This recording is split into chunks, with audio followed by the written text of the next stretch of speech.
여러분 안녕하세요. 시감 좋은 영어 학습 아삭영어입니다. 2024년 10월 고1 모의고사 영어를 빠르게 정리하도록 하겠습니다. 여러분들이 아시다시피 제 영상은 이미 학습이 된 친구들을 위해서 내신 복습용으로 제작된 자료이기 때문에 속도가 빠릅니다. 18번부터 들어가도록 하겠습니다. 주 교육부에게 즉 귀하라고 한 거겠죠. 저는 글을 작성하고 있습니다. 뭐뭐와 관련하여 주의 예산 건축 프로젝트를 위한 주의 예산과 관련하여 글을 작성하고 있습니다. 폴트 몽고메리 고등학교의 우리의 학교는 필요로 하고 있습니다. 추가적인 공간들을 필요로 하고 있습니다. 제공해줄 추가적인 공간이겠죠. 완전한 재기능을 하는 Art Library Media Center를 제공하기 위한 추가적인 공간을 필요로 합니다. 섬기기 위해서인데 여기서는 이제 학습 만족시키다라고 표현을 했습니다. 만족시키기 위해서 우리의 학생들을 더 의미 있는 방식으로 제출했음에도 불구하고 무엇을 제출했나요? 모든 필요한 서류를 예산을 위한 귀하의 부서에 2024년 4월 다시요. 2024년 4월 귀하의 부서에 예산을 위한 모든 요구되는 이 서류를 제출했음에도 불구하고 우리는 아직 have not received 받지 못했습니다. 어떠한 통지를 귀하의 부서로부터. 지연 그 과정상의 지연은 수반할 수 있습니다. 가져올 수 있습니다. 상당한 결과들을 이제 가져올 수 있습니다. 관련하여 학교의 예산 제약들 그리고 스케줄과 관련하여 상당한 결과들을 초래할 수 있습니다. 가져올 수 있습니다. 그러므로 진행하기 위해서 우리의 프로젝트를 진행하기 위해서는 우리는 요청하는 바입니다. 귀하가 뭐뭐 해주시기를 이건 슈드가 생략된 겁니다. 이제 당위성을 나타내서 뭐뭐 해야 한다. 통보해 주셔야만 합니다. 우리에게 무엇을 검토 결과를 뭐와 관련하여 제출된 그 서류와 관련하여 그 검토 결과를 우리에게 반드시 통보해 주셔야 되는 것을 요구하는 바입니다. 저는 학수고대합니다. 귀하로부터 소식을 듣기를. 클라라 스미스, 폴트 몽고메리 고등학교 교장 선생님께서 글을 쓰셨네요. 19번을 빠르게 정리하겠습니다. 내가 기다리고 있었을 때 바깥 락커룸 바깥에서 치열한 농구 경기 후에 코치가 큰 소리로 나를 불렀다. 데이빗, 나랑 함께 걷자. 나는 짐작했습니다. 나는 생각했습니다. 코치님이 말씀해 주실 거라고 나에게 중요한 무언가를. 계속 이어지는 겁니다. 이 뒷문장으로. 그는 이제 코치님은 선발할 것이다. 나를 되도록. 캡틴, 팀의 캡틴으로 팀의 주장. 이 주장이 뭐냐? 리더야. 내가 항상 원했던 거, 되기를 원했던 리더. 나의 마음은, 나의 심장은 막 경주하고 있었다. 뛰고 있었다. 기대감으로 막 빠르게 경주하고 있었다. 뛰고 있었다. 하지만 그의 코치의 다음 말이 나의 귀를 때렸을 때 모든 것이 변했다. 우리는 보내야만 할 것이다. 너를 집으로. 그 코치님이 말씀하셨다. 냉담하게. 나는 생각하지 않아. 즉 코치님이겠죠. 나는 네가 잘해낼 것이라고 성공할 것이라고 생각하지 않는단다.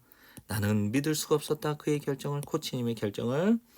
나는 노력했다. 마음을 가다듬으려고. 하지만 내면에서는 나는 무너지고 있는 중이었다.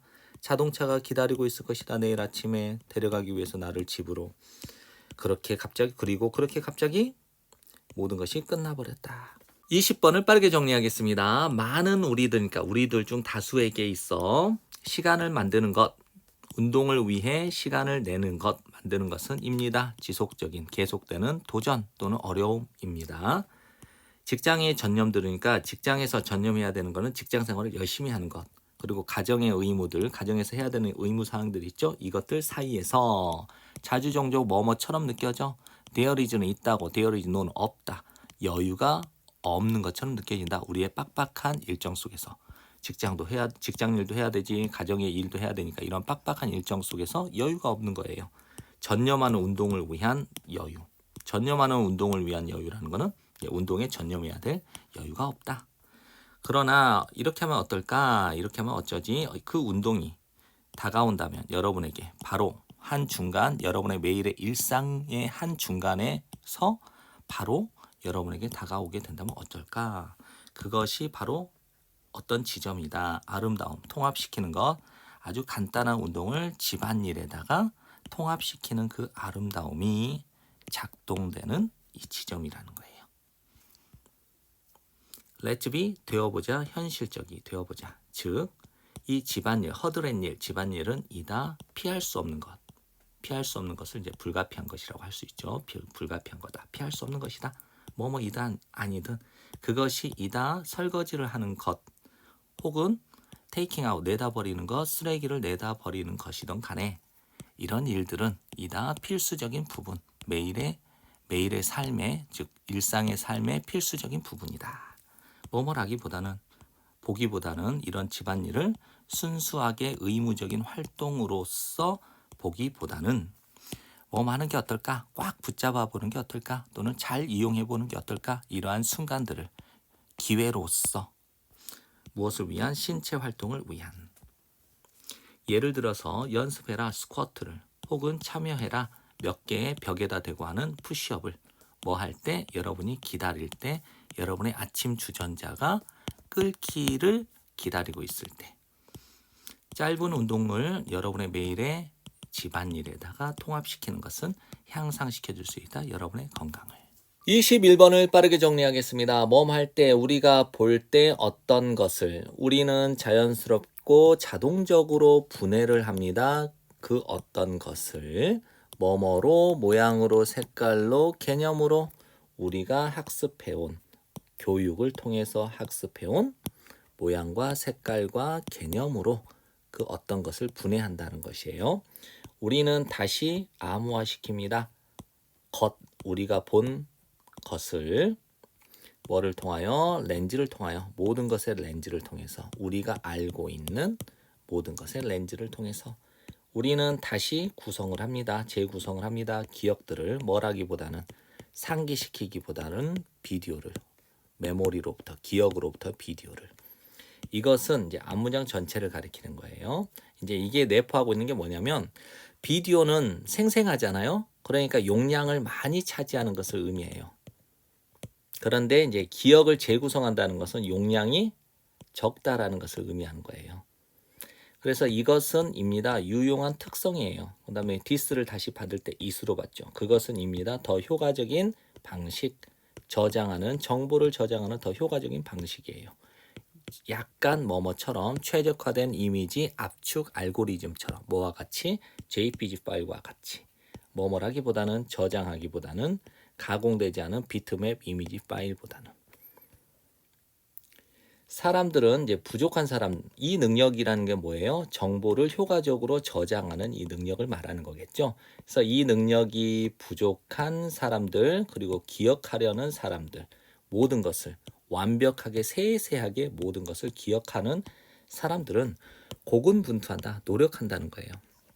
일반화시키기 위해서 노력하고 배우기 위해서 노력하고 만들기 위해서 노력하는 거죠. 연결들을. 비루인 복수명사가 나오니까 이 what이 the things that이 된 거예요.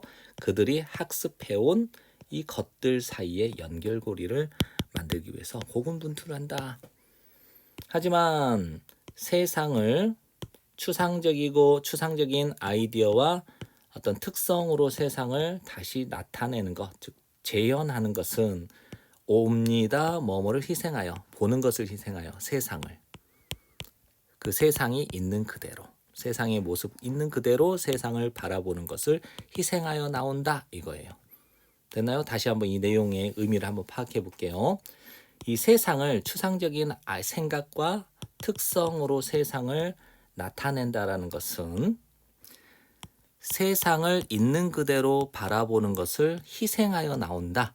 즉 세상을 있는 그대로 안 본다라는 것이죠. 됐죠? 세상을 있는 그대로 본다라는 건 아까 비디오 파일처럼 그 용량이 큰 걸 말하는 것이에요. 그래서 변함이 없는 것. 대신 우리는 봅니다. 세상을 뭐를 통하여? 우리의 가정, 동기, 그다음 과거의 경험을 통해서 세상을 바라보게 된다는 거죠. 됐죠? 그래서 추상적인 아이디어와 특성을 세상을 추상적인 아이디어와 특성으로 나타낸다라는 것은 세상을 있는 그대로 보지 않는다라는 거니까 오히려 뭐를 통해서 본다는 거예요? 우리는 가정, 동기, 그다음에 과거의 경험을 통해서 세상을 바라본다는 거예요. 있는 그대로 안 본다 이 얘기죠. 여기까지가. 그래서 이제 발견인데 동격의 발견. 우리의 기억들이 재구성이 돼 뭐를 통해서 추상적인 재현들을 통해서 뭐뭐라기보다는 재생되어지기보다는 영화처럼 변함없이 여러 번 재생을 해도 똑같이 나오는 이 영화처럼 재생되기보다는 추상적인 이 재현들 표현들을 통해서 재구성된다라고 하는 이 대절 전체의 이 발견이 완전히 손상을 시켰습니다. 법적인 우위를. 목격자 증언의 법적 우위를 손상을 시켰다. 보는 것이 아니다. 이제 믿는 것이. 이게 이제 내포하고 있는 뜻은 우리의 기억은 부족하다라는 것이죠. 어디에 미치지 못한다. 객관적인 표현, 재현, 세상에 대해서 객관적인 표현에 못 미친다. 즉 표현을 제대로 하지 못한다. 이걸 말하는 거죠. 22번을 빠르게 정리하겠습니다. 그의 코넬 대학 실험실에서 데이빗 더닝은 수행을 했습니다. 실험적 테스트들을, 즉 실험을 했다라는 것이죠. 목격자 증언에 대한 실험, 그리고 밝혀냈습니다. 증거를 이제 동격의 대, 신중한 숙고, 얼굴 특징들에 대한 신중한 숙고와 상세한 논의인데 이제 선별 과정의 상세한 논의는 실제로 될 수 있습니다. 표시가 될 수 있습니다. 부정확한 식별의 표시가 될 수 있대요. 그 다음에 이때 강조 구문이니까 이것을 나중에 강조를 하는 거예요. 바로 이때입니다. 이거죠. 근데 이제 그들은 사람들을 가리키는 거예요. 사람들이 뭐뭐 하는 경향이 있다. 정확한 경향이 있어. 더 자주 정확한 경향이 있는 것은 바로 요때다 이거예요. 어떤 때냐? 사람들이 발견해 자기 자신들을 설명할 수 없는 자기 자신들을 발명할 때다 이거예요. 설명하는 거죠. 왜 그들이 알아보는지, 식별할 수 있는지, 그 사람을 알아볼 수 있는지를 설명할 수 없는 자기 자신들을 발명할 때다. 뭐라고 말하면서 것들을 말하면서 다음과 같은 그의 얼굴이요. 그냥 떠올랐어요. 저에게 떠올랐어요. 라고 하는 것과 같은 것들을 말하면서 왜 그들이 그 사람을 알아차렸는지를 설명할 수 없는 자기 자신들을 발견할 때 그들이 더 정확한 경향이 있다는 거예요. 더 자주. 때때로 우리의 첫 번째 즉각적인 자동화된 이 반응이 어떤 상황에 대한 자동화된 첫 번째 즉각적인 자동화된 이 반응이입니다. 가장 신뢰할 수 있는 해석. 그러니까 첫인상이 가장 정확한 해석이라는 거예요. 우리의 생각이 우리에게 말해주고 있는 것에 대한 가장 정확한 해석이다. 바로 그 첫 인상이 또한 될 수도 있습니다. 더 정확할 수가 있습니다. 세상에 대하여 뭐보다 신중하고 논리적인 자기 서사가 할 수 있는 것보다 정확할 수 있는 것보다. 그 다음에 이번엔 또 다른 사람이 그의 책 블링크라는 이 책에서 말컴 글래드웰은 기술을 합니다. 다양한 연구들을 심리학과 행동 경제학에서의 다양한 연구들을 기술하고 있는데 그 연구가 어떤 연구냐? 입증을 해주고 있어. 더 우월한 수행을. 상대적으로 무의식적인 첫 추측들, 그러니까 즉 첫인상이라고 보면 되겠죠. 상대적으로 무의식적인 첫 추측들의 더 우월한 수행을 입증해주는 다양한 연구를 서술하고 있습니다. 기술하고 있습니다. 뭐와 비교하여? 논리적이고 단계적인 정당화들, 그 결정에 대한 정당화와 비교해서 이렇게 첫인상들, 첫 추측의 더 우월한 수행을 증명해주는 다양한 연구를 서술해주고 있다는 것이죠. 그러니까 이제 첫 번째 더닝은 뭐 하는 거예요? 정확한 분석이 오히려 신중한 분석이 더 부정확할 수 있다. 첫인상이 더 정확하다라는 얘기를 한 거고, 그 다음에 이제 말컴 글래드웰도 역시 첫 무의식적인 추측이 이성적인 판단들보다 더 우수한 경우가 많다라고 얘기를 하고 있는 거죠. 23번을 빠르게 정리하겠습니다. 연구의 많은 형태들은 이어지게 됩니다. 자연스럽게 이어지게 됩니다. 양적 데이터로. 그리고 이제 이 연구의 여러 가지 형태 중에 첫 번째 행복에 대한 연구는 측정을 하면 돼요. 횟수를. 무슨 횟수? 누군가가 미소를 짓는 횟수, 웃는 횟수, 상호작용 동안에. 그리고 또 연구인데 어떤 연구? 기억력 연구는 측정을 하면 돼. 아이템의 수를, 근데 한 개인이 회상할 수 있는 1분, 5분, 10분 후에 한 개인이 회상할 수 있는 아이템의 숫자를 측정을 하면 돼요. 그러니까 연구의 여러 가지 형태 중에 행복에 관한 연구는 웃는 횟수를 측정을 하면 될 거고, 기억력의 연구는 회상해낼 수 있는 그 아이템의 숫자를 측정을 하면 돼요. 근데 이제 사람들에게 얼마나 많이 1년에 그들이 슬픈지라고 사람들에게 물어보는 것은 또한 산출할 거예요. 양적 데이터를.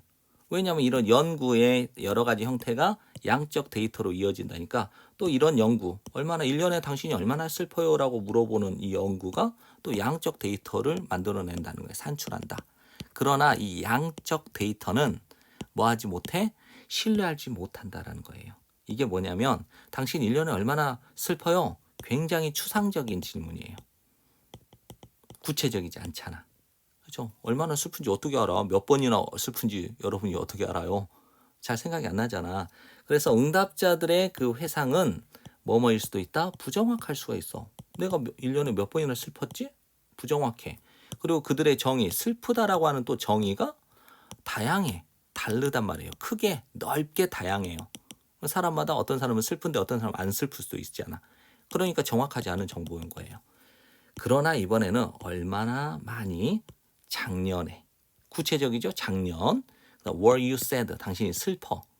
그다음에 얼만큼 병가를 낼 만큼, 직장에다가 병가를 낼 만큼 충분하게, 더 구체적이죠.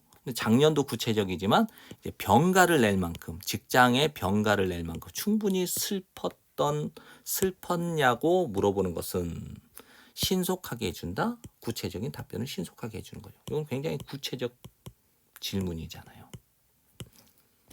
그러니까 마찬가지로 요청하는 것 대신에 사람들에게 등급을 매겨보라고, 평가를 해보라고, 얼마나 심하게 미루는 사람들인가, 그들이 얼마나 심하게 미루는 사람인가라고 등급을, 그 사람들에게 등급을 매겨보라고 요구하는 것 대신에 물어보세요. 얼마나 많은 당신의 공과금을 당신이 현재 늦었는지, 지불하는데 늦었는지를 물어보세요. 비록 뭐뭐이지만 당신이 지불할 여유가 있지만 그것들, 그 공과금을 지불할 여유가 있다고 굉장히 구체적으로 물어보라는 거예요. 그러니까 이제 구체적인 응답을 추구하는 질문은, 됐나요? 구체적인 응답을 추구하는, 요구하는 그 질문들은 도와줍니다. 만드는데 추상적인 개념을, 당신이 1년에 얼마나 슬펐어요? 이렇게 추상적인 개념을 더 명확하게 만들어주는 거예요. 당신이 작년에 병가를 낼 만큼 얼마나 아팠습니까? 라고 이렇게 추상적인 질문을, 추상적인 개념을 더 구체적으로 만드는 데 도움을 주고, 그 다음에 또 보장을 해주는 데 도움을 줘요. 뭘 보장하는가? 일관성을. 한 연구에서 다른 연구로. 됐죠? 그러면 이제 다양한 연구에서는 양적 데이터가 생겨요. 데이터가 많이 축적이 되니까 양적 데이터가 생기는데, 추상적 질문, 당신 1년에 얼마나 아파? 이렇게 추상적 질문은 신뢰도가 떨어져요. 내가 얼마나 아픈지 어떻게 알아? 횟수를. 그러니까 구체적인 질문, 구체적 질문이 뭐야? 병가를 낼 만큼 작년에 얼마나 아팠어요? 이렇게. 그럼 이게 뭐예요? 정확한 답변을 유도하겠죠? 그리고 연구의 일관성을 보장을 해준다. 이 얘기예요. 됐죠? 24번을 빠르게 정리하겠습니다. 진화, AI, 인공지능이죠. Artificial Intelligence. 인공지능의 AI의 진화는 자주 종종 관련이 있습니다. 연관되어 있습니다. 개념, 특이점이라고 하는 이 개념과 연관되어 있습니다. 근데 이 특이점이라고 하는 것이 무엇이냐면 언급해요. 지점을. 어떤 지점인가? AI가 능가해, 인간의 지능을 능가하는 그 지점을 우리는 특이점이라고 하는 거예요. 됐나요? 그럼 그 지점이 지난 후에니까, 특이점이 지난 후에 예측되어집니다. 대체 전체는 AI가 반복적으로 향상시킬 것이다. 자기 자신을. 그리고 진화할 것이다. 가속화된 속도로 진화할 것이다. 라는 것이 예측되겠죠. 그리고 AI는 됩니다. 자기 인식적이 되고 추구하게 됩니다. AI 자신의 목표를 추구하게 될 때 AI는 될 겁니다. 의식이 있는 존재가 단지 기계가 아닌. AI와 인간의 의식은 그리고 나면 AI와 인간의 의식이 will begin 시작하게 되겠죠. 함께 진화를 시작할 거예요. 우리의 의식은 진화할 겁니다. 새로운 차원으로. 무엇을 통해서? 우리의 상호작용, AI와의 상호작용, AI와 함께 우리의 상호작용을 통해서 새로운 차원으로 진화할 겁니다. 이 앞문장 전체의 사실은 제공해 줄 겁니다. 우리에게 무엇을? 지적인 자극을 제공해 줄 것이고 will provide, will inspire 그리고 고무시켜 줄 겁니다. 새로운 통찰력과 창의성을 고무시켜 줄 겁니다. 반대로 우리의 의식은 또한 상당한 영향을 끼칠 겁니다. AI의 진화에. 그러면 이제 또 AI가 어떻게 되겠어요? 특이점을 통해서 인간의 지능을 또 능가하게 되겠죠. 그러면 AI의 진화의 그 방향은 크게 달려 있습니다. 어떤 가치와 윤리를 우리가 통합시킬지 그 AI에. 우리는 볼 필요가 있습니다. 우리의 관계, AI와의 우리의 관계를 무엇으로? 상호 공존으로, 의식적인 존재의 상호 공존으로 볼 필요가 있습니다. 인식하면서 AI의 권리를 레코나이징 인식하면서 그리고 지지해주면서 AI의 의식의 진화를 지지해주면서 26번을 빠르게 정리하겠습니다. 더글러스 컬클랜드는 뭐뭐 때문에 알려졌습니다. 그의 매우 예술적인 인물사진, 헐리우드 유명인들의 인물사진 때문에 알려진 이 더글러스 컬클랜드는 태어났습니다. 토론토, 캐나다 토론토에서. 그가 어렸을 때 그는 열성적으로 기다렸습니다. 매주 오는 도착, 매주의 도착을 라이프 잡지, 라이프지의 매주 도착을 기다렸고요. 토론을 했어요. 그 사진들을. 그 잡지가 포함하고 있던 담고 있었던 그 사진들을 토론을 했죠. 누구와 함께? 그의 아버지와 함께. 믿었기 때문에 또는 믿으면서 대절 전체를 그는 가질 수 있을 거다. 더 나은 직업적 전망을 가질 수 있을 거라고 믿었기 때문에 또는 믿으면서 컬클랜드는 이사를 했죠. 미국으로. 뭐한 후에 졸업한 후에 고등학교를 그리고 찾았습니다. 일자리를 이제 사진 스튜디오에서. 룩 잡지사가 채용을 했어요. 그를 24살 때 그를 채용을 했을 때 그는 되었습니다. 그것들 즉 룩 잡지사의 두 번째로 가장 어린 사진작가가 되었습니다. 이제까지. 그의 사진들인데 이제 메릴린 먼로를 찍은 그의 사진이 1961년에 이제 마릴린 먼로를 찍었는데 그의 사진이 마릴린 먼로의 그 사진이 되었습니다. 상징적인 게 되었어요. 거의 즉각적으로. 컬클랜드는 소비했습니다. 그의 주중 즉 평일을 촬영하면서 매일의 삶을 뭐뭐를 가로질러 미국 전체를 가로질러 그러니까 미국 전체를 돌면서 매일의 일상적인 사진을 찍었다는 거예요. 그리고 그의 주말은 이제 토요일 일요일을 말하겠죠. 찍으면서 매일의 삶을 이국적인 장소에서 외국 같은데 그의 포토 에세이는 달릴 수 있었다. 이거는요. 이제 더즌이 12개라는 뜻이잖아요. 12페이지. 12페이지가 쭉 펼쳐져 있는 것을 말해요. 그러니까 이게 어디에 다다르다라고 표현할 수 있는 거예요. 그의 사진 에세이는 포토 에세이는 다다를 수 있었습니다. 12페이지까지 다다를 수 있었고 보여지게 되었다. 절반 이상의 모든 미국인들에 의해서 보여지게 되었다. 이거는 절반 이상의 미국인들이 보았다. 그의 포토 에세이를 보았다라고 정리해도 됩니다. 29번을 빠르게 정리하겠습니다. 언어적 은유와 디지털 은유의 차이점은 언어적 은유는 수동적이고 즉각적으로 내용을 이해를 할 수가 없는 불분명한 점이 있고요.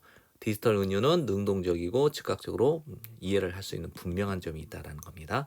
디지털 기술들은 근본적으로 관련이 있습니다. 은유들과.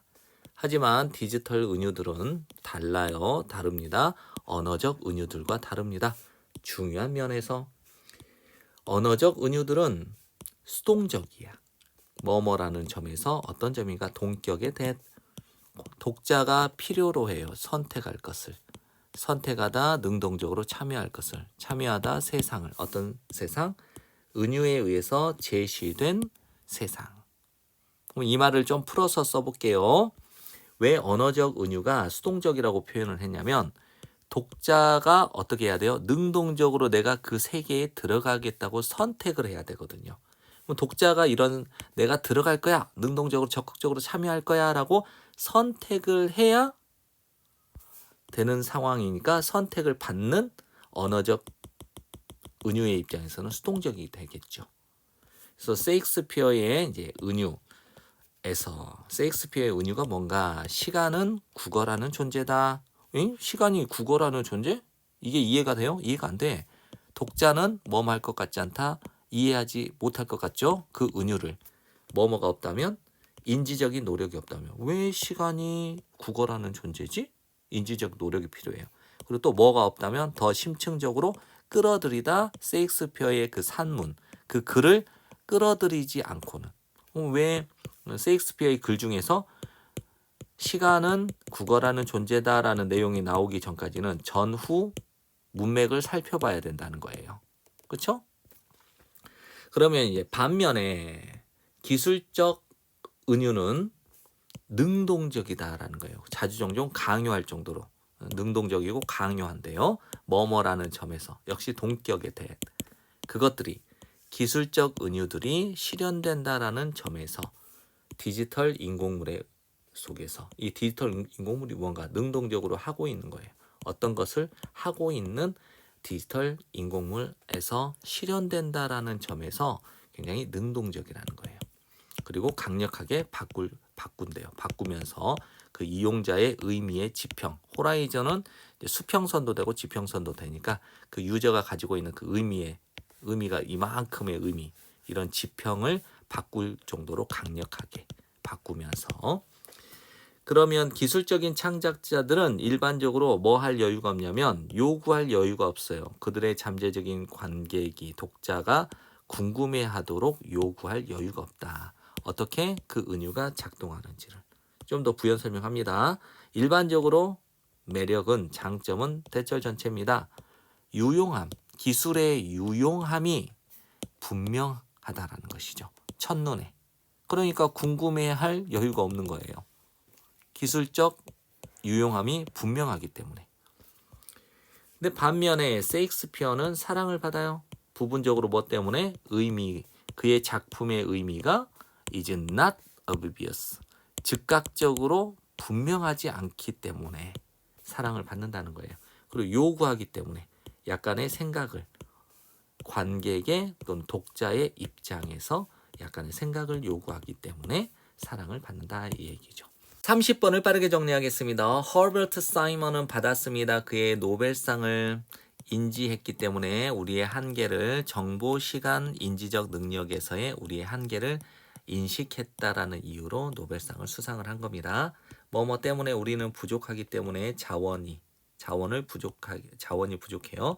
계산할 해답을 독립적으로 독자적으로 어떤 해답을 계산하기에는 자원이 부족하기 때문에 우리는 분배합니다. 그 계산을 뭐뭐에 걸쳐서 전체 인구에 걸쳐서 그 계산을 분배를 하고요. 해결을 합니다. 그 해답을 서서히 세대에 걸쳐서. 그러면 전부 우리가 해야만 하는 그 전부는 입니다. 투부정사에서 투가 생략된 겁니다. 사회적으로 배우는 것입니다. 다시 배우다 올바른 해답을 배우는 것입니다. 우리가 해야 되는 거는 그러니까 여러분은 뭐 할 필요가 없어? 이해할 필요가 없어. 어떻게 여러분의 컴퓨터와 변기가 작동하는지를 이해할 필요는 없어요. 컴퓨터를 만드는 사람만 이해를 하고 있으면 되는 거고 변기를 만드는 사람만 이해를 하고 있으면 돼요. 우리는 뭐 하기만 하면 돼? 사회적으로 그 올바른 해답을 배우기만 하면 되는 거야. 그러니까 컴퓨터를 사용하는 방법을 배우기만 하면 되고 변기를 사용하는 방법을 배우기만 하면 돼요. 이 올바른 해답을 배우기만 하면 되는 거예요. 그러니까 즉 여러분은 단지 뭐뭐 할 필요가 있다? 사용할 수만 있으면 돼요. 인터페이스, 뭐 키보드 마우스라든가 이런 컴퓨터 사용하는 마우스, 키보드 이런 것들을 잘 사용만 할 줄 알면 돼요. 그리고 변기를 내릴 줄만 알면 되는 거예요. 됐나요? 그러면 또 전부 필요한 것, 전달되어질 필요가 있는 전부는 입니다. 어떤 버튼을 눌러야 되는지예요. 어떤 버튼을 눌러야 되는지다. 이걸 좀 풀었었으면 본질적으로 근본적으로 어떻게 상호작용을 해야 되는지예요. 누구와? 그 기술들과. 그 기술이 뭐예요? 여기서는 컴퓨터나 변기를 기술이라고 본 겁니다.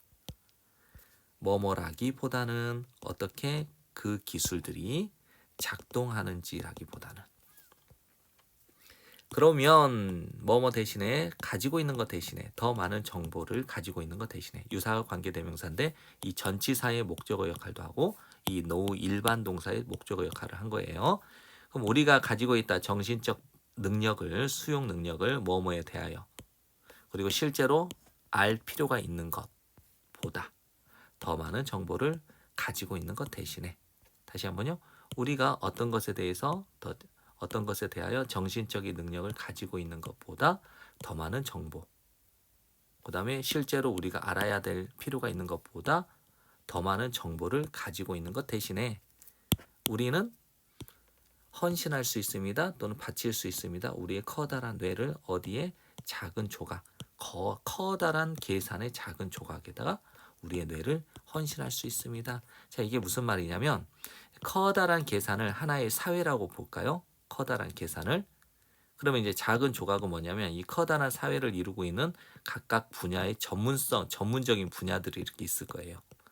근데 여기에서는 이제 컴퓨터를 만드는 사람, 변기를 만드는 사람, 또 다른 사람들이 있겠죠. 뭐 집을 만드는 사람 이렇게 여러 가지가 있겠지만 컴퓨터를 만드는 사람은 소수야. 그 다음에 변기를 만드는 사람도 소수야. 나머지는 뭐 하면 돼요? 나머지 사람들은 컴퓨터나 변기를 만들지 않고 이거를 사용하는 법만 알면 돼. 맞죠? 그러니까 커다란 계산은 이 사회 전체를 말하는 거고 거기에 작은 조각은 이렇게 컴퓨터를 만드는 사람, 변기를 만드는 사람, 집을 만드는 사람 이렇게 보면 되는 거예요. 그리고 우리는 이해를 합니다. 어떤 사물들을 잘 뭐 할 만큼 충분히 혜택을 입을 만큼 그 사물로부터 혜택을 입을 만큼 충분히 잘 그 사물들을 이해를 하고 있어요. 하지만 그러는 동안에 우리는 만들고 있는 거예요. 작은 계산들을 기여하고 있는 커다란 전체에 기여를 하고 있는 작은 계산을 하고 있는 거예요. 커다란 기여 여기에 작은 계산 이런 전문성. 그러면서 이 작은 것들이 모여서 작은 계산들이 모여서 커다란 기여를 하고 있다라는 거죠. 우리는 단지 하고 있는 겁니다. 우리의 역할을 커다란 계산 속에서 우리의 사회의 집합적인 뇌를 위한 커다란 계산 속에서 우리의 역할을 단지 하고 있는 중입니다. 31번을 빠르게 정리하겠습니다. 최고의 방어는 대부분의 종들, 문어의 대부분의 종들이 가지고 있는 최고의 방어는 입니다. 숨은 상태를 유지하는 것, 가능한 한 많이, 그리고 하는 것, 그들 자신의 사냥을 밤에.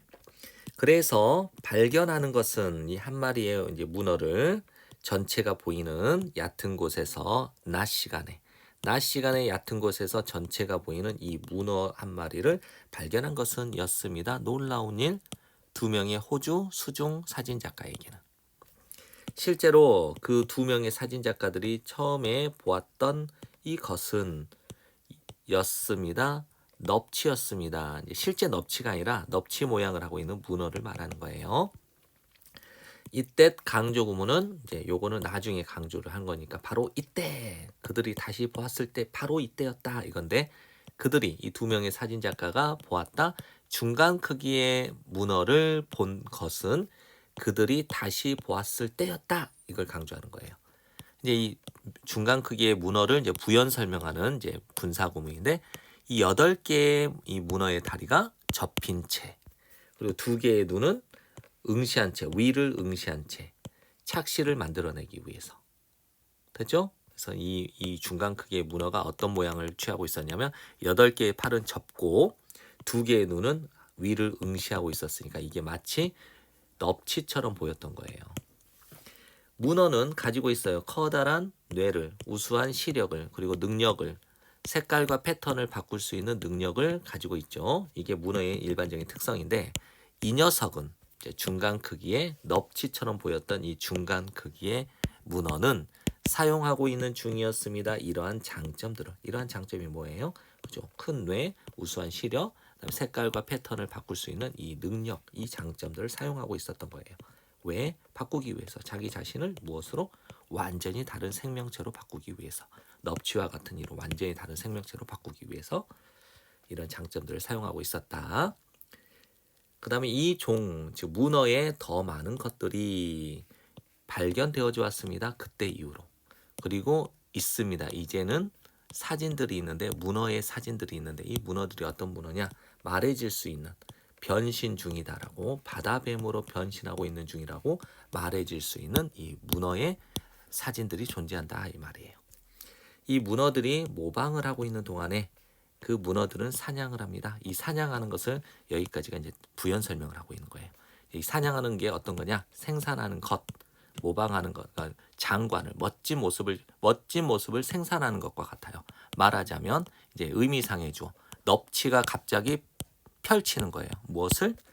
문어 같은 팔을 펼치는 것. 그리고 쑤셔 넣는 거예요. 그 문어 같은 이 팔을 어디에? 구멍에다가. 그리고 잡는 거예요. 그곳에 숨겨져 있는 것은 무엇이든지 잡아 낚아채는 이 장관을 만들어내는 것이 그들이 사냥하는 모습인 거예요. 32번을 빠르게 정리하겠습니다. 얼마나 많이 우리가 통증을 느끼는가 하는 것은 관련되어 있습니다. 어떻게 우리가 구성하는지 그 통증을 우리의 마음속에 다시 우리가 고통을 얼마나 많이 받는가 하는 것은 관련이 있습니다. 어떻게 우리가 구성하는지 우리의 마음속에 그 통증을 어떻게 구성하는지와 관련되어 있습니다. 할 때 1500m 달리기 선수가 밀어 넣어요. 자기 자신들을 극심한 통증으로 경기에서 우승하기 위해서. 그들의 근육은 비명을 지르게 하면서 그리고 그들의 폐는 폭발하면서 산소 결핍으로 이렇게 1500m의 선수들이 자기 자신들을 아주 극심한 통증으로 자꾸 밀어붙여 경기에서 우승하기 위해서 이렇게 할 때 그 1500m 달리기 선수들은 심리적으로 또는 정신적으로 고통을 받고 있지 않습니다. 많이 고통받고 있지 않아요? 사실 울트라 마라톤 선수들은 또 이 사람들이 어떤 사람들인가 여기까지가 이제 부연 설명을 하고 있어요. 이 사람들은 어떤 사람이냐? 열광적인 사람이에요. 뭐 할 만큼 충분히 밀어 넣을 만큼 자기 자신들을 넘어 정상적인 경계, 인간의 인내심의 정상적인 경계를 넘어서 자기 자신들을 밀어붙일 만큼 충분히 열광적인 사람들.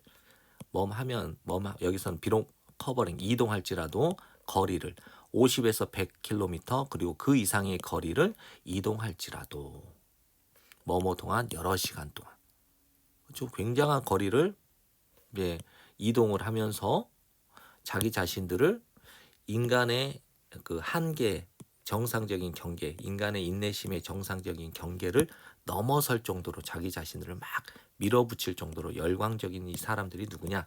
울트라 마라톤 선수들이에요. 이 사람들은 이야기를 합니다. 뭐뭐에 관하여 만드는 것에 관하여 친구를 그들의 통증을 친구로 만드는 것에 대해서 이야기를 한대요. 그다음에 이번에 세 번째 사례에 한 환자가 값을 지불했어요. 어떤 형태의 수동적인 등 치료 통증, 등의 통증의 치료법에 대해서 이제 값을 지불했고 의사가 이제 깊게 눌러요. 통증이 있는 부위를 그 환자의 등에 통증이 있는 부위를 누르게 될 때 왜? 풀어주기 위해서 그 통증을 풀어주기 위해서 그 환자의 등의 아픈 부위를 깊게 누르게 될 때 그 환자는 부릅니다. 그것을 좋은 통증이라고 불러요. 만일 그나 그녀가 이 환자가 남자일 수도 있고 여자일 수도 있으니까 그나 그녀가 믿는다면 이런 종류의 깊은 압박 치료가 가치가 있을 것이다 라고 믿게 될 때 비록 뭐뭐일지라도 그 의사가 누르고 있어 정확하게 누르고 있어도 그 환자의 아픈 그 조직을 누르고 있다 하더라도 이러한 종류의 치료법이 압박 치료법이 가치가 있을 거라고 믿게 된다면 좋은 통증이라고 부르는 거예요. 그러니까 이제 우리가 고통을 느끼는 것은 결국 마음가짐에 따라 다른 건데 첫 번째 1500m 선수, 그다음 울트라 마라톤 선수, 그리고 등이 아픈 환자 모두 마음가짐에 따라서 그 통증을 뭐라고 보는 거예요? 좋게 본 거죠. 33번을 빠르게 정리하겠습니다. 할 때 제가 근무했을 때 커다란 전자회사 제조했던 레이저와 잉크젯 프린터를 제조했던 커다란 전자회사에서 근무를 했을 때 저는 곧 발견했습니다. 이유를 존재한다. 자주종종 세 가지 버전, 많은 소비 제품, 즉 소비재의 세 가지 버전이 존재한다라는 그 이유를 알게 된 겁니다. 만일 그 제조업자가 만든다면 오직 한 가지 버전, 그 제품의 한 가지 버전만을 만들게 된다면 그 제품을 구매했던 사람들이 할 수도 있어요. 기꺼이 소비하려고 할 수도 있었다는 거예요. 더 많은 돈을. 그러니까 그 회사는 잃어버리게 되겠죠. 약간의 수입을. 더 많은 돈을 지불하고 싶은데 다른 버전이 없고 딱 한 가지 버전밖에 없으니까 더 돈을 쓰고 싶어도 돈을 못 쓰니까 회사 입장에서는 약간의 더 수입을 잃어버리게 되겠죠. 근데 만일 그 회사가 제공을 한다면 두 가지 버전을 이제 한 가지 버전이 다른 버전보다 더 많은 특징 그리고 더 비싼 버전이라는 것이죠. 그러면 그 회사가 두 가지 버전을 제공한다면 다른 하나보다 더 많은 특징과 더 비싼 모델 하나를 제공을 하게 된다면 사람들은 뭐 하게 될까요? 비교하게 되겠죠. 그 두 모델을. 그리고 여전히 구매하게 되겠죠. 덜 비싼 모델을 구매하게 될 거라는 거예요. 하지만 만일 그 회사가 제공을 한다면 소개를 한다면 여기서는 이제 도입한다면 세 번째 모델을 훨씬 더 많은 특징들, 기능들 그리고 훨씬 더 비싼 세 번째 모델을 소개하게 된다면 뭐보다 다른 두 가지 것보다 그렇게 되면 두 번째 모델의 판매가 증가하게 돼요. 왜냐하면 많은 사람들이 좋아하니까 기능들을 가장 비싼 모델의 기능들을 좋아하고 그 가격은 좋아하지 않거든요. 그러니까 이제 중간 제품은 가지고 있죠. 더 많은 특징을 또는 기능들을 가장 적게 비싼 아이템이니까 가장 적게 비싼 아이템이니까 가장 저렴한 제품보다는 더 많은 기능을 가지고 있잖아. 중간재 제품이. 그리고 이 중간 제품은 덜 비싸잖아요. 가장 고급 모델보다는 덜 비싸잖아요. 그러니까 중간 모델의 판매고가 증가한다는 거예요. 그들은 사람들은 구매합니다. 이제 중간 제품을 인식하지 못한 채 대절 전체를 그 사람들이 조작당했어요. 뭐에 의해서? 존재. 가장 비싼 아이템의 물건의 존재에 의해서 조작당했다라는 대절 전체의 사실을 인식하지 못하고 중간 제품을 구매하게 된다는 거예요. 34번을 빠르게 정리하겠습니다. 스크린상에서 즉 TV나 영화에서 기후재난은 있습니다. 모든 곳에 여러분이 보고 있는 모든 곳에 존재합니다. 하지만 범위 전 세계의 기후변화의 범위가 뭐뭐일지도 모릅니다. 그것만큼 빠르게 기후의 재난이 여러분이 보고 있는 모든 곳에 존재하는 것만큼 빠르게 제거할 수도 있습니다. 기후 픽션 장르를 기후 영화 장르를 실제로 제거할 수도 있습니다. 어떤 노력을 말하려는 노력, 이야기, 온난화의 이야기를 말하려는 그 노력을 즉 영화 제작하려고 하는 이 장르를 없애버릴 수 있다는 거예요. 이 앞문장 전체의 사실은 매우 커지고 분명해질 겁니다. 심지어 헐리우드에게서도. 기후재난은 어떤 거예요? 그냥 영화의 소재예요. 그런데 헐리우드에서 영화를 제작을 많이 하잖아요. 그런데 전 세계의 기후변화의 범위가 점점 현실이 돼가고 있으니까 이 기후에 관련된 그 재난 영화를 제거해버릴 수 있는 거예요. 현실이 되니까. 그런데 이 사실이 헐리우드에게까지 점점 영향력이 커지고 분명해지고 있다는 사실을 말하는 거예요. 여러분은 말할 수 있습니다. 이야기를 기후변화에 관한 이야기를 말할 수 있어요. 뭐 하는 동안에 그 기후변화가 여전히 뭐뭐인 것처럼 보여. 주변적인 특징, 인간의 삶의 주변적인 특징인 것처럼 보이는 동안에는 기후변화에 대해서 이야기를 말할 수 있어요. 남의 일처럼 얘기할 수 있다라는 거예요. 그리고 이거는 이제 주변적인 특징이라는 건 뭐냐면 이게 인간의 삶인데 이 인간의 삶에 직접적으로 이게 영향을 주지 않으니까 그냥 주변에서 일어나는 일이야. 그러니까 피부에 와닿지 않는 남의 일일 때는 그 기후 변화에 대해서는 이야기로 말을 할 수 있어요. 그냥 영화 소재로 만들어낼 수 있다는 거예요. 하지만 그 온도가 상승을 해. 3도, 4도 이상 이제 상승을 하게 될 때 거의 멈하지 않는 어느 누구도 느낄 수 있는 사람은 거의 없다는 거예요. 고립되었다고. 그것의 영향으로부터 고립되었다라고 느낄 수 있는 사람은 거의 없어요. 나와 아무런 관계가 없다고 느낄 수 있는 사람은 거의 없다라는 거죠. 그리고 이제 기후 변화가 확장을 해. 이제 지평선을 넘어서 확장이 될 때, 예전에는 유럽 얘기였는데, 아프리카 얘기인데, 그 다음에 인도 쪽 얘기인데, 아시아 쪽 얘기인데, 북아메리카, 그 다음에 남아메리카. 예전에는 유럽에만 해당됐던 건데, 이게 점점점 기후 변화가 이렇게 막 자꾸 넘어와. 그래서 이 기후 변화가 지평선을 넘어서 확장될 때, 그 기후 변화는 멈추게 될 겁니다. 이야기가 되는 것을 멈추게 된다. 즉 남의 이야기처럼 영화의 소재가 되는 것을 멈추게 되는 거예요. 왜 시청하거나 읽겠습니까? 기후에 관련된 픽션, 기후 영화를 세상에 대한 이 기후 영화를 시청하거나 읽겠냔 말이에요. 여러분이 볼 수 있는 뚜렷하게 바깥에서 여러분 자신의 창문 바깥에서 뚜렷하게 여러분이 볼 수 있는 그 세상에 관한 그 기후 재난, 그 기후의 영화를 기후 픽션을 시청하거나 읽겠냔 말이에요.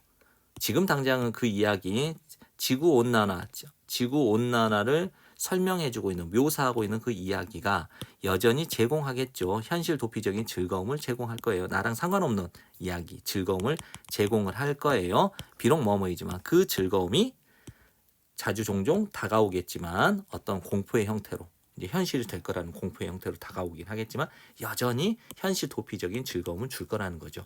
하지만 우리가 이제 더 이상은 뭐뭐인 척 할 수가 없어. 대절 전체인 척 할 수 없을 때 기후의 고통이 멀리 떨어져 있다. 시간상 공간상으로 멀리 떨어져 있다라고 이렇게 뭐뭐인 척 할 수가 없을 때 이제 현실이 되어버렸을 때 우리는 이제 멈추게 될 겁니다. 뭐뭐인 척 하는 것을 그 기후의 고통에 관하여 뭐뭐인 척 하는 것을 멈추고 시작할 겁니다. 뭐뭐인 척 하는 거 그 기후의 고통 범위 안에서 뭐뭐인 척 할 거라는 거예요. 35번을 빠르게 정리하겠습니다. 오늘날 물의 위기는 입니다. 정치적인 것. 즉 다시 말하자면 피할 수 없는 게 아니야. 즉 피할 수 있다. 뭐뭐 넘어 우리의 능력 수리할 수 있는 고칠 수 있는 우리의 능력 범위 넘어서 있는 것도 아니니까 우리가 해결할 수 있는 범위 넘어서 있는 게 아니라 우리가 해결할 수 있는 범위 내에 있다라는 거예요. 근데 물의 위기는 정치적이래요. 그러므로 기능적으로 선택적인 것이다. 그것이입니다. 한 가지 이유, 그것. 물의 위기가 그럼에도 불구하고 이렇게 피할 수 없는 것도 아니고 우리가 해결할 수 있는 범위 안에 있음에도 불구하고 괴로운 이유예요. 즉, 이 풍부한 자원, 물이죠. 부족해진 이 풍부한 자원. 무엇을 통해서 정부의 태만 방치와 무관심, 그리고 열악한 사회 기반 시설과 오염, 그리고 부주의한 도시화를 통해서 부족해지게 된 이 풍부한 자원, 물을 상징하는 거예요. 근데 there is는 있다인데 there is no는 없어요. 필요가 없죠. 물의 위기가 있을 필요가 없다는 거예요. 즉 다시 말하자면 이 앞문장을 다시 말하자면 물의 위기가 있을 필요는 없어요. 그렇지만 우리는 가지고 있어. 그 물의 위기를 어쨌든. 그리고 하고 있잖아요. 많은 일을 하고 있잖아. 해결하기 위해서 그 물의 위기를. 어떤 도시들은 잃어버리고 있죠. 더 많은 물을 누수로. 뭐보다 그 도시가 배달하다. 가정에게 배달하는 것보다 누수로 더 많은 물을 잃어버리고 있어요. 구체적인 예시, 심지어 미국에서조차도 이 누수와 절도가 차지하고 있어요. 추정된 손실 16%의 담수에 추정된 손실을 차지하고 있어요. 16%를 잃어버렸다는 거죠. 브라질에서는 그 추정치가 40%예요. 그러면 두 가지 사례에서 보여지는 것처럼 이 두 가지 사례가 어디예요? 미국과 브라질. 미국에서는 16%, 브라질은 40%. 이 사례에서 보여진 것처럼 모든 곳에서처럼 이 선택적인 부족이 분명하게 강조하고 있는 거예요. 가진 자와 가지지 못한 자의 불평등을. 그리고 남깁니다. 21억 명의 사람들을 안전한 식수가 없게, 그리고 45억 명을 적절한, 전 세계적으로 적절한 위생이 없는 상태로 남기게 되는 결과를 낸다는 거예요. 그래서 물 위기는 정치적인 거고 선택적인 문제라는 거예요. 해결할 수 있음에도 불구하고. 36번을 빠르게 정리하겠습니다. 개인들로서 우리의 능력은, 성공하려는 우리의 능력은 달려 있었습니다. 얼마나 잘 우리가 다루는지, 관계들을 집단 안에서.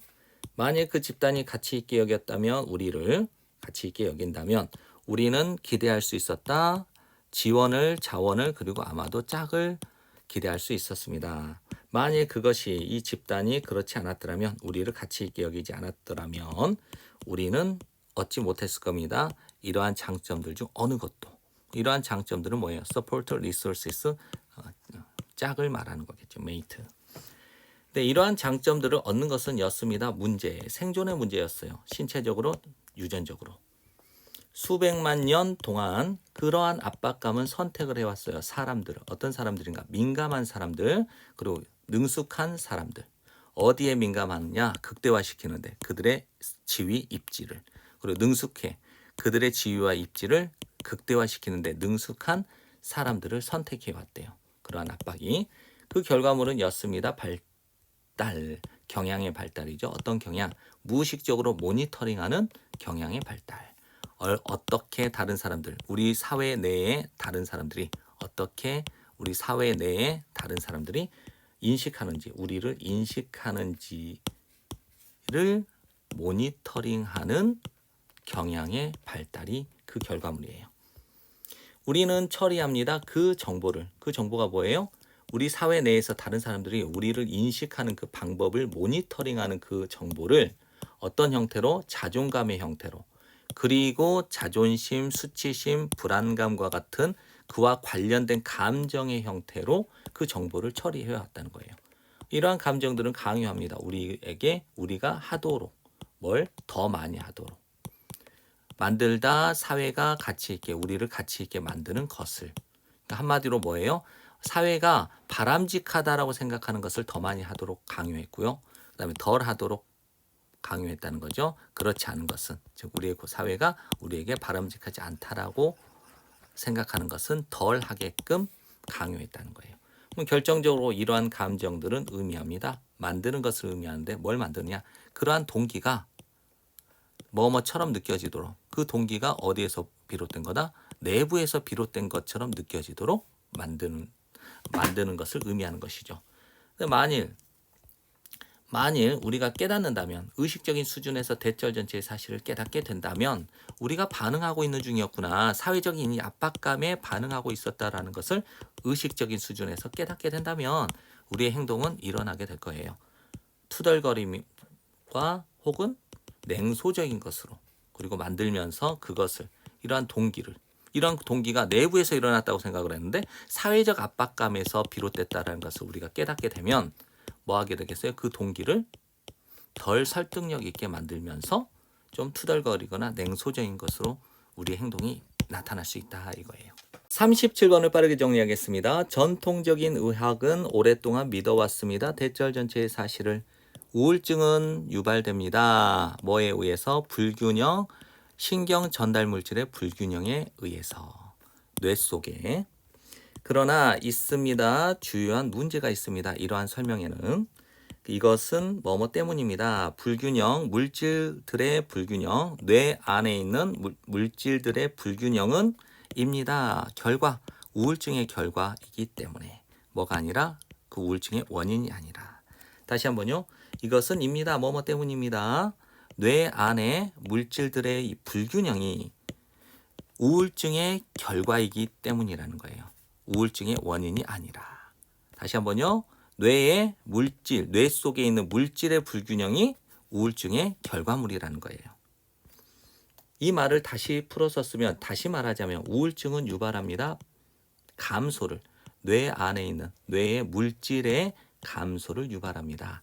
뭐뭐와 같은 세로토닌, 노르드레날린과 같은 뇌의 물질의 감소를 우울증이 유발한다는 거예요. 뭐가 아니라 뇌 속에 있는 물질의 감소가 우울증을 유발하는 것이 아니라. 뭐 이렇게 수정된 인과관계에서 핵심은입니다. 다시 재구성하는 거예요. 뭘 구성하는가? 우울증을. 뭐로써?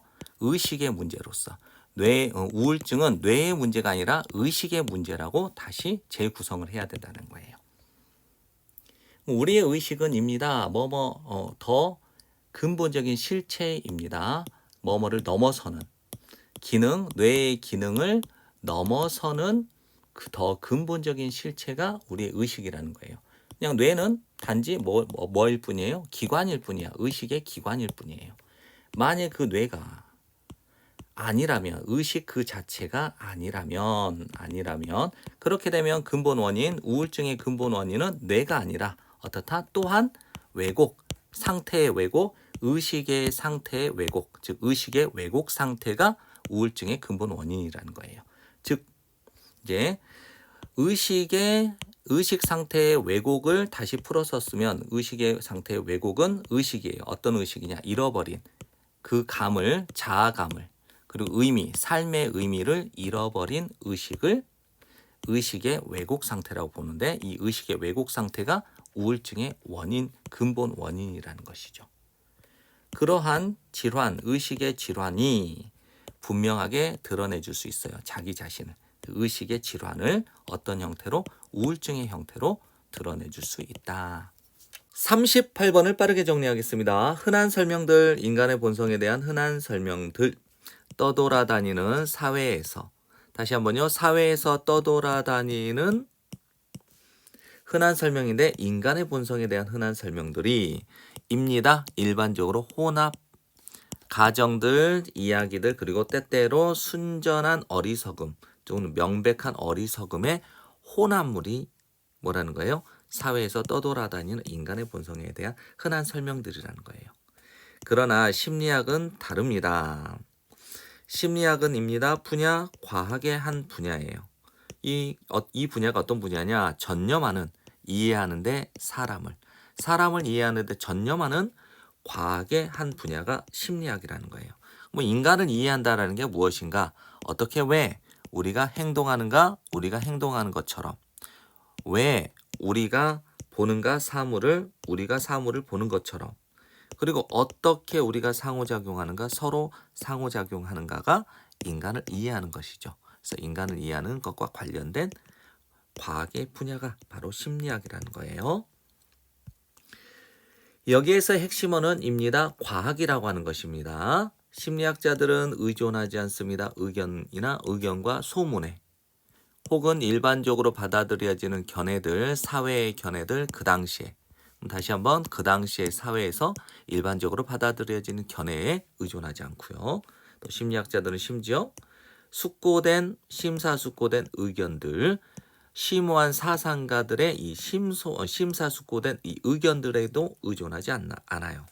대신에 오히려 심리학자들은 증거를 찾습니다. 확실하게 하기 위해서 대절 전체를 심리학적 개념들이 확고하게 기반을 두고 있는지를 확실하게 하기 위해서 증거를 찾는다는 거예요.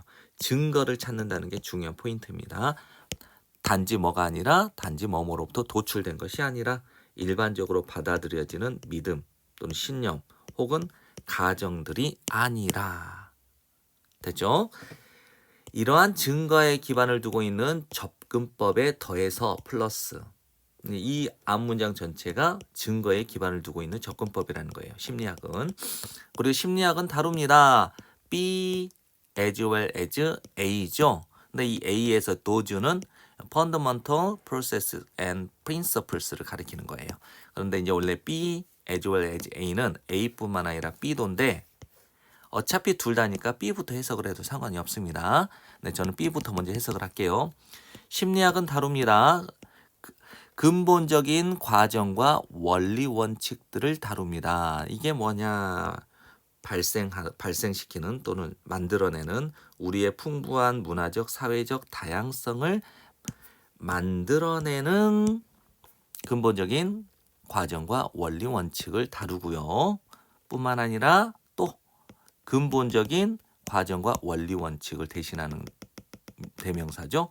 모든 인간들에 의해서 공유되는 근본적인 과정과 원리 원칙을 다룹니다. 그럼 이제 A와 B 이러니까 A부터 해석을 해볼게요. 이러한 증거에 기반을 둔 접근법에 더해서 이거 플러스 심리학은 다룹니다. 모든 인간들에 의해서 공유되는 그것들, 근본적인 과정과 원리 원칙뿐만 아니라 또 우리의 풍부한 문화적 사회적 다양성을 발생시키는 만들어내는 근본적인 과정과 원칙들을 다룹니다. 심리학이.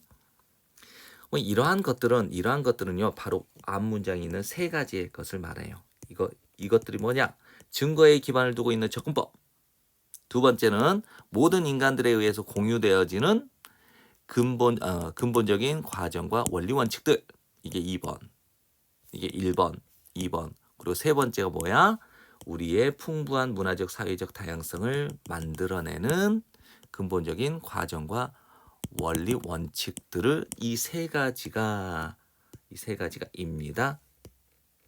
현대 심리학이 무엇인지 전부. 그래서 현대 심리학이 전부 무엇인지에 대한 것입니다.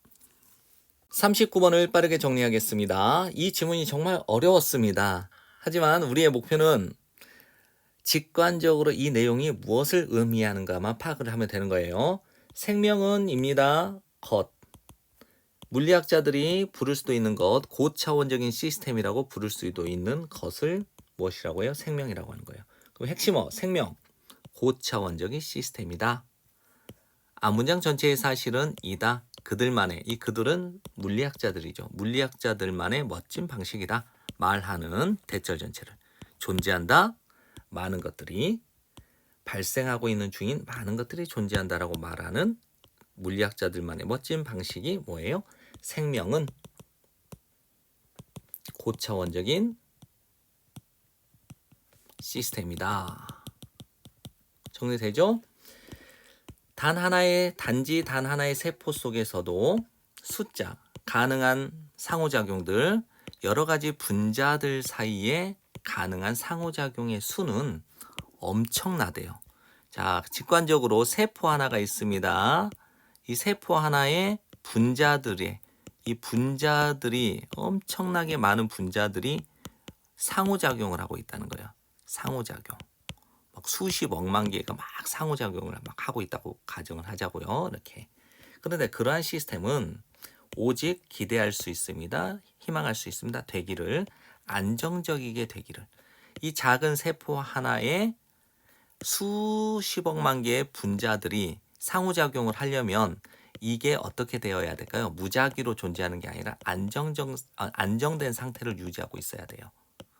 오직 어떤 경우에 안정된 상태를 기대할 수 있냐면 오직 소수의 집합적인 방식, 존재의 집합적인 방식이 나타나는 경우에만 안정적인 상태를 기대할 수 있다는 거죠.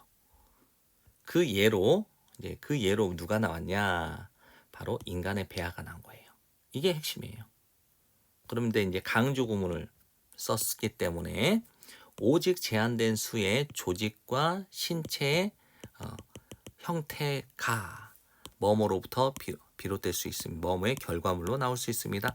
발달, 인간의 배아의 발달로부터 나올 수 있습니다. 이건데 인간의 배아의 발달로부터 나올 수도 있는 것은 오직 제한된 수의 조직과 신체 형태입니다. 이게 도대체 무슨 말이냐?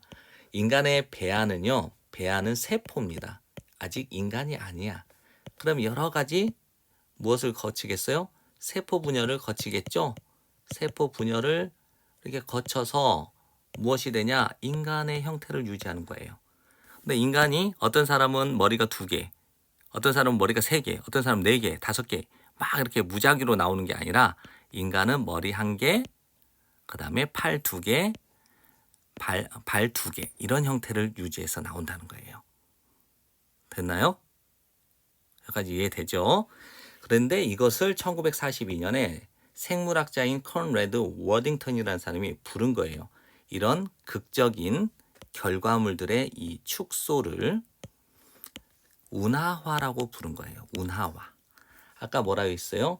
인간의 배아는 세포라고 그랬죠? 이 세포가 운하화, 배가 지나갈 수 있는 이 인공적인 이 수로를 통해서 세포가 쭉 통해서 인간이라고 하는 어떤 제한된 수의 조직과 신체의 모양을 딱 이렇게 형성을 하더라 이 말이에요.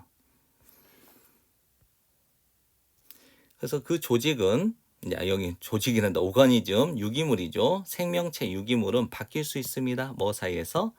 작은 수의, 적은 수의, 소수의 명확하게 정의된 가능한 상태들 사이에서 바뀔 수도 있대요. 하지만 존재할 수는 없어요. 무작위 상태, 랜덤 상태에서는. 그것들 사이에서는 그것들은 소수의 명확하게 정의된 가능한 상태 사이에 무작위 상태에서는 존재할 수 없대요. 이 생명체라고 하는 것은. 자, 이거를 오히려 뭐뭐처럼 이렇게 비유를 든 거예요. 공. 어떤 공이냐? 울퉁불퉁한 경관에 있는 공이 반드시 떨어져야 돼요. 어디? 바닥으로. 한 계곡이나 다른 계곡으로. 이건 명확한 사실이죠. 이제 비유를 든 이유는 뭐냐? 이렇게 있으면 이게 공이에요. 공. 공이 이렇게 떨어지겠죠. 이쪽 계곡에. 그래서 결국은 이 바닥 상태에 있는 것이 어떤 거예요? 안정된 상태를 유지하는 거예요. 이쪽은 또 이쪽이 떨어질 수도 있겠죠. 또 넘어가서 여기에 떨어질 수도 있다는 거예요. A, B, C 이런 안정된 상태에서 이렇게 이동을 할 수 있다는 거예요. 바뀔 수가 있다는 거예요. 하지만 이 중간중간에 공이 머물 수 있어요? 없어요? 없죠. 이걸 무작위 상태라고 본 거예요. 이 무작위 상태, 랜덤 상태를 이런 X 표시한 곳이라고 보시면 돼요. 됐죠? 그래서 생명체라고 하는 것은 바뀔 수 있습니다. 아주 소수의 명확하게 정의된 가능한 상태 사이에서는 바뀔 수도 있으나 존재할 수는 없다. 무작위 상태에서는. 그것들 사이니까 이런 소수의 명확하게 정의된 가능한 상태 사이에 무작위 상태에서는 존재하지 못한다. 이 공이 반드시 한 계곡이나 다른 계곡의 바닥으로 굴러 떨어져야 하는 것처럼 우리는 이제 알게 될 겁니다. 대절 전체의 사실을. 이 사실이 우리가 이제 이때까지 언급했던 이 사실이 적용될 것이다. 똑같이 건강과 질병에도. 즉 존재한다. 많은 질병의 원인들이 존재해요. 하지만 그 질병의 원인들의 발현은 생리적이고 증상적인 수준에서의 이 발현은 어떻다? 매우 놀랍도록 자주 종종 놀랍도록 비슷하더라. 우리가 어떤 기침을 해. 열이 나. 그러면 이건 어떤 증상이라고 보게 되는 거예요? 그냥 감기구나 이렇게 판단할 수 있잖아요. 예. 그래서 이제 요약 정리는 한 번씩 이렇게 읽어보십시오. 이렇게 여러 번 곱씹어 보면서 이해를 하시면 생명은 고차원적인 시스템이고 하나의 세포 안에는 분자들이 상호작용하는 수가 매우 많다. 그러나 이제 이렇게 수많은 복잡한 고차원 시스템이 제한된 수의 집합적 형태를 가지고 있을 때 완전성을 유지할 수 있는데 그 예시로 인간의 폐하, 단순한 세포가 어떤 복잡한 생명체인 인간이 되는데 이제 제한된 형태의 안정된 상태를 유지하고 있다. 그것을 우리는 운하화라고 할 수 있다.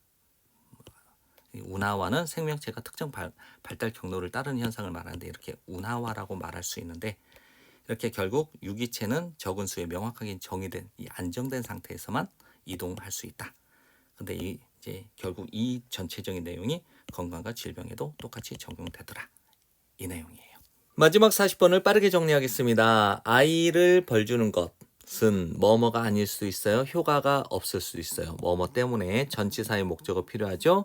알바로 빌바오가 심리학자죠. 이 알바로 빌바오가 부른다. 목적어 없으니까 목적격 관계대명사 자리. 그래서 목적어 두 개니까 더띵 대시해요. 트릭 처벌이라고 부르는 것 때문에. 다시 한번요. 아이를 벌주는 것은 효과가 없을 수도 있어요. 뭐뭐 때문에, 것 때문에. AB, 심리학자인 AB가 트릭 처벌이라고 부르는 것 때문에. 이 트릭 처벌이라고 하는 것은 입니다. 꾸짖는 것. 순간이죠. 화의 순간 또는 순간적인 화 또는 처벌.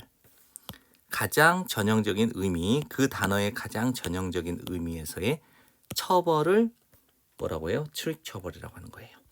뭐뭐 대신에 낙담시키다, 목적어가 from ing 하지 못하도록 그 아이가 어떤 것을 하지 못하도록 낙담시키는 것 대신에 그것은 이 트릭 처벌은 권장합니다. 격려합니다. 그 아이들이 하도록 무엇을 그 어떤 일을 이 어떤 일을 하도록 격려하게 됩니다. 예를 들어서 휴라는 아이가 배우게 돼요. 대절 전체를. 이 휴가 때린다. 그의 남동생을 때릴 때 그의 어머니가 꾸짖겠죠. 그 휴를 꾸짖게 된다는 것을 알게 돼요. 그러면 어떤 아이에게 외로움을 느끼는 그 아이에게 있어 꾸짖음을 당하는 것은 즉 꾸짖음을 받는 것은 입니다. 훨씬 더 좋은 거야. 뭐보다 보이지 않게 느끼는 것보다는. 그러므로 그는 휴는 계속해서 때리게 되겠죠. 누굴 때리냐? 그의 남동생을 때리는 거예요. 이런 경우에 그의 어머니는 더 나을 거예요. 채택을 한다면. 다른 전략을 채택을 하게 된다면 더 좋을 겁니다. 예를 들자면 그녀는 축하해 줄 수 있어요. 휴를 또는 휴를 기뻐해 줄 수 있어요. 언제? 그가 때리지 않을 때 그의 남동생을 일정한 기간, 시간이니까 일정한 기간 동안 그 어머니는 명백하게 허용해 줄 수는 없잖아요. 그 아이가 휴가 때리도록 그의 남동생을 때리도록 허용해 줄 수는 없잖아. 하지만 끊임없이 지적하는 것 대신에 그 부정적인 것을 지적하는 것 대신에 그 어머니, 그녀는 선택을 할 수가 있는 거예요. 보상하는 것. 그 긍정적인 것을 보상해 주는 것을 선택해 줄 수 있는 거예요. 이런 방식으로 어떤 부모님이든 어떤 부모들은 피할 수가 있습니다. 이 트릭 처벌이라고 하는 것을 피할 수 있는 겁니다. 요약문. 트릭 처벌이라고 하는 것은 강화시켜줘요. 바람직하지 못한 행동을, 아이의 행동을. 그런데 이것은 내포하고 있어요. 대절 전체의 사실을. 즉 대절 전체를 암시한다 또는 시사한다. 부모들이 초점을 맞춰야 된다. 집중을 해야 된다. 줄이는데 뭘 줄이는 건가? 관심을. 부정적인 것에 대한 관심을 줄여주는데 초점을 맞추고 있어야 된다. 뭐 하면서 보상을 해주면서 긍정적인 행동을 보상해주면서 때리지 마, 때리지 마. 자꾸 그렇게 혼내는 것보다는 그래 네가 일정 기간 동안에 동생을 때리지 않으니까 너무 잘했다. 이런 식으로 긍정적인 것을 보상을 해주면 이 아이들이 그 바람직하지 못한 행동을 하지 않는다라는 것이죠. 그래서 하지마, 하지마, 하지마 이러면 오히려 더 관심을 받고 싶어서 하게 되는 게 이제 트릭 처벌이라는 거예요. 예, 지금까지 공부한다고 정말 고생 많았습니다. 여러 번 복습하시고 좋은 성적 받기 바라겠습니다. 내신은 많이 보는 사람이 이깁니다. 화이팅!